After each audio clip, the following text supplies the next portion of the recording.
Salut à tous, j'espère que vous allez bien. Moi ça va très bien. Aujourd'hui on se retrouve pour une nouvelle vidéo. On va parler de mariage, de jeunes couples, de voilà la vie de jeunes couples mariés, des préjugés avant le mariage et ce qui se passe après, les réalités, tout ça.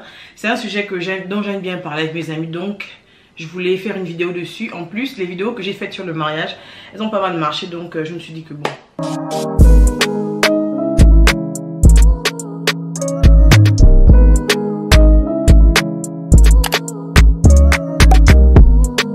J'espère que tout le monde va bien. Je vois qu'on commence à se remplir ici. Faites comme chez vous, asseyez-vous, prenez un thé, faites ce que vous voulez. Merci pour tous les derniers abonnements, pour tous les commentaires, pour ceux qui m'écrivent en privé sur Insta. Merci, je lis tout et je réponds à tout. Donc voilà, j'espère que tout le monde va bien. J'espère que vos vacances se préparent bien. Pour ceux qui vont partir cet été, j'espère que vous allez kiffer vos vacances quoi. Pour moi, les vacances, c'est pas maintenant, c'est fin août. Donc bon voilà, il y a encore 2 mois de charbon. Du coup, aujourd'hui, j'ai envie de me poser devant ma caméra, de parler avec vous sur ce que je pense et échanger avec vous. Vraiment, j'aimerais beaucoup avoir vos avis dans les commentaires. Ça m'intéresse. Moi, ma partie préférée sur YouTube, c'est genre lire vos commentaires et répondre. Donc, n'hésitez pas à me dire vos avis dans les commentaires. Même si on n'est pas d'accord et dans le respect, bien sûr. Même si on n'est pas d'accord, franchement, n'hésitez pas quoi, n'hésitez pas. Non, en tout cas, c'est trop bien. C'est trop bien. Bon, évidemment, c'est que... Non, c'est trop bien. Franchement, moi, j'ai rencontré mon mari. J'avais 21 ans. J'étais à la fac. J'étais à l'université. Et quand j'ai rencontré mon mari, on était tous les deux étudiants. Donc, vraiment, tout maigrichon, tout... On n'avait pas d'argent. On était vraiment... Voilà, comment c'est connu quand on était encore jeune. Et on a grandi ensemble. Donc, je pense que... En fait, je pense que c'est même ça qui fait le truc, toute l'histoire. Parce qu'on s'est connus très jeunes.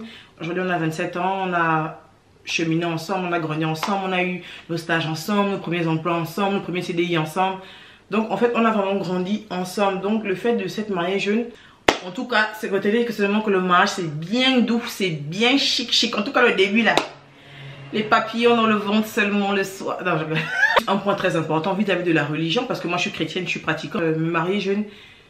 Pas forcément jeune, mais me marier, c'était bien pour moi. Déjà, d'abord pour ma paix intérieure et pour moi vis-à-vis de Dieu. Parce que Dieu, il est contre l'impudicité. Donc, franchement, moi, quand tu commences à avoir une relation personnelle avec Dieu, tout ce que tu fais qui va à l'encontre de ce qu'il veut, tu commences à mal le vivre, tu commences à culpabiliser. Genre, après chaque petit bisou, par exemple, tu culpabilises. Donc, moi, franchement, me marier, franchement, c'était vraiment bien parce que je me rangeais du côté de Dieu. C'est qui est le plus important parce que c'est la relation avec Dieu qui est le plus important. Donc je me rangeais avec Dieu. Et pour moi même la paix, seulement juste la paix. Parce que quand tu sais que tu es dans les règles, vraiment ça fait du bien. Tu sais que, en fait tu sais que ton quota de péché est en train de diminuer. Parce que bien sûr il y a d'autres péchés. Mais quand tu sais que dans ce côté là tu es déjà rangé, en fait tu es tranquille. C'est pas que tu dors seulement sur tes 2 oreilles. Donc moi voilà comment j'ai vécu les choses. Franchement, je trouve que les personnes qui disent « Ah, mais tu vas te marier, comment tu vas faire pour vivre 24 avec la personne? Est-ce que ça va pas te fatiguer de voir sa tête tous les matins ?» Bah en fait, non. C'est mon pote, wesh. C'est mon meilleur ami, donc c'est... Non, Non, bien sûr, après, il y a des jours où, voilà, quoi, c'est pas tout rose. Et bien sûr, mais genre, je veux dire, quand je vivais avec mes frères et sœurs, quand j'étais chez mes parents, bah je voyais leur tronche tous les jours, je disais rien, en fait. C'était mes frères et sœurs et voilà, je les supportais et voilà. Donc franchement, est-ce qu'habiter avec quelqu'un tous les jours, voir quelqu'un tous les jours, ça... Non, c'est bien chic. Pas du tout. En tout cas, pas du tout. Si on peut même se voir encore. Et puis, non, je rigole. Mais genre, et c'est même pas comme si genre H24, on était ensemble, on va au travail, on voit nos amis. On n'est pas H24, genre collé, serré, cimenté. C'est pas ça. Mais après, je conçois le fait que ça peut faire peur à certaines sur le fait de dire qu'elles se lassent vite. Je trouve que les choses sont simples dans la vie. Si c'est ton mari, bah tu fais avec, sinon tu ne te maries pas et tu continues ta vie de blabringue, tout simplement. Mais voilà, donc je pense que sur ce point, non, moi personnellement, je ne le vis pas comme... C'est pas un supplice de vivre avec... Moi, c'est plutôt une grâce, une bénédiction de me réveiller tous les matins à ses côtés parce que bah il y en a qui partent dans la nuit, donc pour moi c'est une grâce et je dis Dieu merci. Donc voilà, c'est plutôt de ce côté-là que moi je vois les choses. Donc non, c'est bien chic.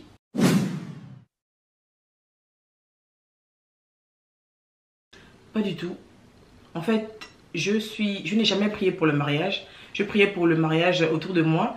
Et même dans ma famille, bon avec mes sœurs, hein, c'est rien de bien méchant, même mes sœurs, on disait que je suis la personne la plus compliquée de toutes mes sœurs. Donc c'était sûrement pas moi qui allais me marier la première parce que je suis extrêmement compliquée. Et quand je dis extrêmement compliquée, c'est extrêmement compliqué. Donc je trouve que quand on a une relation personnelle avec Dieu, on sent certaines choses. Et moi je sentais que j'étais dans ma saison de mariage. 2 ans avant le mariage, je savais que ça allait arriver, mais juste je ne savais pas comment Dieu allait faire les choses, comment ça allait se passer et tout. Mais je le sentais arriver, franchement je le sentais arriver.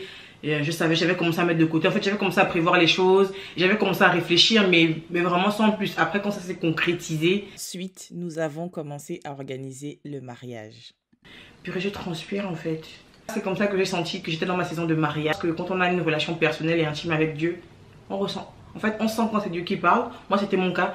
À certains moments, je sentais que là, c'est Dieu qui parle. Dieu m'a donné le go dans mes rêves. Il me parlait que c'est bon, ma petite. Tu es prête là. C'est quand tu veux. Donc voilà. C'est pour ça que même ma date de mariage, je ne voulais même pas repousser parce que je savais que Dieu avait dit que c'était cette année. Donc c'est comme ça que ça s'est passé.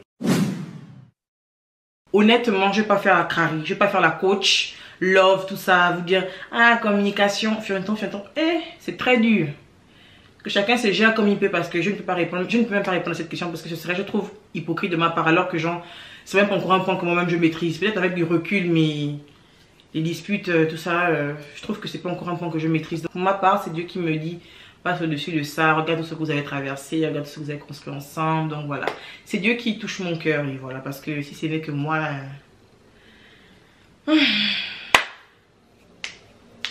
c'est pas simple en tout cas. Honnêtement, ça ne fait que très peu de temps que je suis mariée. Je me suis mariée, ça fait 7 ou 8 mois, je pense. Donc je pense que je n'ai pas encore assez de recul sur la question. Peut-être dans 5 ans ou dans 10 ans. Mais là je trouve que c'est encore trop tôt. C'est encore la bringue, j'ai envie de dire. C'est encore la fiesta. Donc, bon pas la fiesta, mais genre vous voyez ce que je veux dire. C'est encore tout beau, tout rose. Il n'y a pas encore eu des épreuves. Je sais pas moi. Vous savez que voilà, des trucs que surmontent les couples. Je sais pas, des maladies, des trucs comme ça. Donc franchement avec du recul, je dirais que je ne me sens pas encore apte à répondre à cette question. Voilà. S'il y a des femmes mariées dans les commentaires qui passent par là, ou celles qui ne sont pas encore mariées, donnez-moi vos appréhensions face au mariage, ce que vous pensez, comment vous avez vécu les choses, tout ça. Clairement, mais clairement, après il y a doute et doute. On a possibilité de douter que... non. Franchement oui, moi, je pensais même que... moi je doutais beaucoup, Mais en fait, moi je doutais parce que je doute de tout en général, toute ma vie je doute. Donc je doutais pas parce que je savais que c'était la bonne personne. Mais voilà, il y a, je sais pas, il y a les pensées négatives qui veulent toujours prendre le dessus, mais non. Après, je pense que c'est normal d'avoir des doutes avant de se marier, quelques semaines avant. Et puis même quand vous préparez votre mariage, c'est là où il y a les plus grandes disputes de l'histoire des disputes. J'ai même l'impression que toutes les disputes qu'il y a eu avant, c'est rien face aux disputes qu'il y a pour la préparation du mariage. Oh moi je veux le bleu, oh moi je veux le rouge, oh moi je veux la grande chorégraphie, moi je veux le flash mob, moi je veux juste un mariage simple, moi je veux qu'on signe à la mairie, moi je veux le trampoline, frère. C'est normal toutes les disputes qu'il y a avant le mariage, je trouve que c'est tout à fait normal. Et voilà, mettez Dieu au centre et ça va bien se passer. Il n'y a rien là, c'est fœtus. C'est maïs comme on dit. Avec les réseaux sociaux, on est amené à idéaliser trop le mariage parce qu'on voit les couples habillés de la même manière avec des couples goals comme on appelle. En fait, je trouve que ça nous donne l'impression d'idéaliser des familles, des familles qui partagent leur quotidien, tout ça. Je trouve que c'est un côté un peu toxique parce que même aussi quand par exemple tu n'as pas de moyens et tu vois des personnes faire des grands mariages à Dubaï, des vrais trucs en fait, tu te dis ah mais moi je vais faire mon petit mariage dans une petite salle au fin fond du 77. Je trouve qu'on se compare facilement et justement faut pas parce que chacun ses moyens, chacun fait avec les moyens de bord. Et il y a des personnes, par exemple pour moi, mon mariage préféré c'est le mariage traditionnel. Donc moi par exemple mon mariage traditionnel, genre je sais que je veux faire un vrai truc et genre quitte à économiser pendant des années, genre je vais le faire. Il y a des personnes, genre, pour leur mariage civil, elles pensent que leur mariage civil, il faut qu'il y ait un hélicoptère qui arrive, il faut qu'il y ait un chameau, il faut qu'il y ait tout ça. En fait, vraiment, faut pas. Je trouve que les réseaux sociaux ont un côté un peu toxique et que ça nous pousse à nous comparer et à envier même ce que les autres ont fait, alors que c'était même pas notre idée de base. C'est même pour cela que, genre, moi, j'ai trop de mal à mettre des photos de mariage sur Internet. Franchement, j'ai du mal. En tout cas, je veux pas devenir une inspiration pour les autres. Je veux pas que, en fait, je veux juste pas. Je veux pas que qu'on se compare à moi. En fait, je ne veux juste pas. Ou par exemple, les demandes en mariage. Genre, si tu vois que, ah, elles sont chéries, lui a fait une demande en mariage dans le dernier restaurant de la capitale et que toi, on t'a fait ta demande en mariage bah, devant la poste, je sais pas moi, dans un vieux quartier au fin fond du 59. En fait, ça, tu te dis, ben, ah, moi j'aurais tellement aimé ça, moi j'aurais tellement aimé comme demande en mariage à Saint-Orin.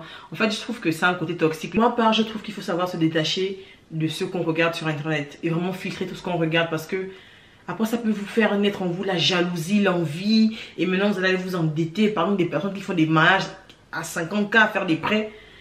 Bon, après, chacun fait ce qu'il veut. Hein, mais moi, je ne me vois pas entrer dans le mariage avec des dettes. Sincèrement, c'est... Je pense que quand on se marie, déjà, quand on va se marier, il faut emménager un nouvel appartement. Donc, imagine, tu te maries. Ok. Mais après, tu as des dettes. Non, franchement, endettez-vous pour un appartement. Mais ne vous endettez pas pour un mariage, quoi. Sincèrement... Les réseaux, voilà, les réseaux, ça passe, quoi. Dans 10-3 ans, on aura oublié votre mariage. On se souviendra même plus du flash mob que vous avez fait. Voilà, donc, c'est ce que je pense. Et qu'en est-il de la pression qu'on met dans les personnes après le mariage? En fait, je trouve que les gens, ils auront toujours quelque chose à dire. Si vous n'êtes pas marié, ah, mais vous attendez quoi pour officialiser? Quand vous avez officialisé, ah, mais c'est quand le premier enfant? Quand vous avez le deuxième enfant? Quand vous avez fait le premier enfant? Ah, mais c'est quand il lui faut maintenant une petite soeur, un petit frère? En fait, je trouve que les gens auront toujours quelque chose à dire.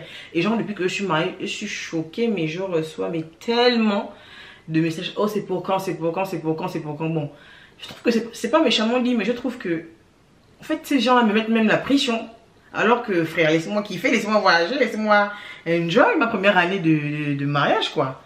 Les enfants, c'est Dieu qui donne et peut-être même les gens ont des problèmes. On a déjà dit d'arrêter de parler de ces choses d'enfants là parce que vous ne savez pas ce que les gens vivent. Voilà, et que les gens vous montrent ce qu'ils ont envie de vous montrer. Donc, je pense que certaines de ces questions pourraient s'en passer. Mais voilà, je trouve, après c'est mon avis, donc dites-moi ce que vous en pensez, mais...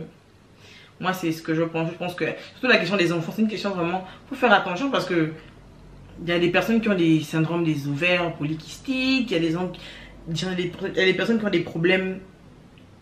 Plusieurs problèmes, en fait. Juste, je pense que c'est un sujet assez touchy. Donc, vraiment faire très attention avec ça, voilà. Franchement, c'est une question que j'avais posée... il y a plusieurs personnes dans mon entourage qui sont mariées. J'avais demandé mais comment ça se passe? Est-ce qu'il y a un mode défini pour les finances dans le couple? Comment ça se passe? Parce que moi je me posais trop de questions sur ça. Parce que frère, tu te maries à quelqu'un qui aime sortir chaque samedi, aller à la chicha, je sais pas moi. Important de discuter avec son partenaire, de savoir comment il voit les choses, comment vous voyez les choses. Et aussi les réponses qui étaient ressorties de ce que j'avais demandé à mes proches, c'était qu'il n'y a pas de modèle ultime. Il y a des couples qui font par exemple 50-50, il y a des couples qui font 80-20, il y a des couples qui font 60-40%. Donc c'est vraiment chacun est libre de faire comme il veut, il n'y a pas de règles. Attendez. Il n'y a pas de règles ultimes, il n'y a pas vraiment les finances dans le couple. C'est important d'en discuter avant le mariage parce que flemme de se retrouver avec un dépensier alors que toi tu es économe. Donc voilà... C'est juste ce que je pourrais dire comme conseil, quoi. On va passer maintenant aux préjugés sur le mariage. Tout à l'heure, je discutais avec certains de mes amis. Et je leur demandais, à celles qui ne sont pas encore mariées, je leur demandais quels sont vos préjugés sur le mariage. Qu'est-ce que vous en pensez? Quelles sont les choses les plus farfelues que vous avez entendues à propos du mariage? Et ça m'a bien fait rire parce que j'ai vraiment lu des choses. Je me suis dit, mais waouh, waouh. Par exemple, le fait qu'il faut avoir beaucoup d'argent pour se marier, mais pas du tout.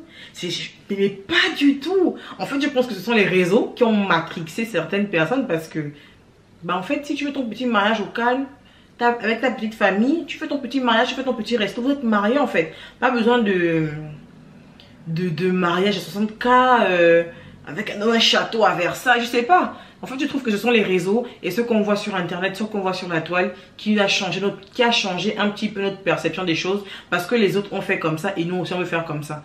Donc voilà, mais pas du tout, mais pas du tout. Moi, je connais des personnes qui se sont mariées, elles ont fait un petit resto, c'est tout. Et bah aujourd'hui, elles sont mariées et la vie continue, hein. Donc je pense que c'est vraiment un préjugé qu'il faudrait arrêter et stopper, quoi. Nous sommes en 2022 et je dois d'abord construire une maison avant de me marier.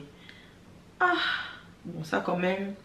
Imagine tu te maries avec quelqu'un et il n'a même pas de maison, vous allez l'habiter où? Ça, je suis un peu mitigée parce que je pense que quand même quand on se marie, faut quand même avoir une certaine situation parce que l'homme il est le chef, il a la femme sous sa charge, donc je pense qu'il faut quand même avoir une petite situation. Peut-être pas une maison, mais une situation. Parce que c'est pas les briques de lait qui payent le loyer. Donc voilà, je pense quand même qu'il faut avoir une petite situation. Que tous les hommes sont infidèles de ouf. Les préjugés, j'en fais. Tout mon entourage doit valider mon conjoint avant le mariage. Oh, mais ça peut même faire une vidéo à elle toute seule. Ça peut même faire une vidéo à elle toute seule.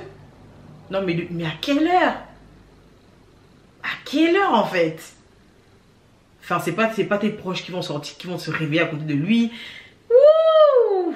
My God! J'ai ça là. Mais cet esprit, vraiment j'ai ça là. J'ai envie de parler, mais je ne peux pas. Bref. Mais non, non, arrêtez. Si c'est vous qui connaissez la personne, c'est vous qui avez cheminé avec cette personne, votre entourage, je sais pas, mais en fait, ils n'ont rien à dire. Ils n'ont rien à dire. Déjà, votre entourage, ils n'ont même pas leur problème à gérer. Non, mais ça veut dire quoi ça? Je ne peux pas me marier avec un smicard. Ah! Non, ma copine là, c'est caduc. C'est caduc, ma copine là, c'est un peu caduc. C'est caduc, ma copine là, je ne suis pas d'accord avec toi. Ça dépend du contexte. Contextualisons les choses. Si vous vous rencontrez à la fac, ou bien si genre vous avez entre 20 et 22 ans, 25 ans, je sais pas. Enfin, tu vas pas lui demander un salaire d'un président ou d'un député. Mais si il est là 28 ans, 29 ans, 30 ans, je suis désolée. À un moment donné, franchement, le SMIC aussi, ça ne paye pas les vacances à Santorin. Hein. Santorini. Là, je suis pas d'accord, pardon. L'affaire des SMICards, là, j'ai du mal un peu à avaler ça. J'ai du mal. Je ne peux pas me marier avec un homme qui gagne moins que moi. Ça, non. Parce que l'homme qui gagne moins, il peut gagner moins aujourd'hui, mais demain, il peut